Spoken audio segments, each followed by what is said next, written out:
Hi అండి. మీలో ఎవరైనా ఫస్ట్ టైం మన ఛానల్ చూస్తుంటే please subscribe PMB Telugu channel.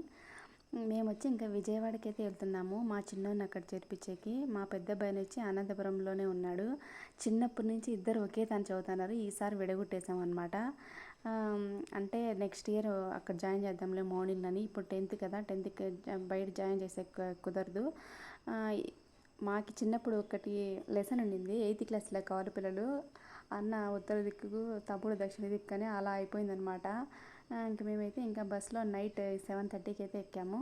Same ట్రైన్లో ఉన్నట్టే ఉంది ఈ బస్సులో కూడా, పైన పడుకోవడానికి. నేను కూడా ఫస్ట్ టైం చూసాను ఇలా కూడా ఉంటాయి బస్సులో అనిపించింది. నేను మామూలుగా అయితే ఈ బస్సు ఎప్పుడు ఎక్కలేదు, ఇదే ఫస్ట్ టైం ఎక్కుతున్నాను. మా ఆయన అదే అంటున్నాడు, సేమ్ ట్రైన్ కన్నా ఇంకా బాగుంది చూడు షీట్స్ అని చెప్తున్నాడు అనమాట. ఇంకా స్కూల్ దగ్గరికి అయితే వచ్చేసాం అనమాట. మార్నింగ్ 5:30 కల్లా దిగేసాము. ఇంకా అక్కడే టిఫిన్ తీసుకొని ఇంకా అమ్మవారిని దర్శనం చేసుకొని వచ్చామన్నమాట. అది వీడియో తీయలేదు అమ్మవారిది. చాలా బాగా దర్శనమైంది అమ్మవారు నిజంగానే. ఫస్ట్ టైం చూసాను విజయవాడ కనకదుర్గ అమ్మవారు ఎంత అద్భుతంగా ఎంత మంచిగా దర్శనం ఇచ్చిందో, చాలా హ్యాపీగా అనిపించింది. చాలా బాగుంది విజయవాడ కూడా. ఇక్కడైతే ముందు రోజు వర్షం పడిందనమాట.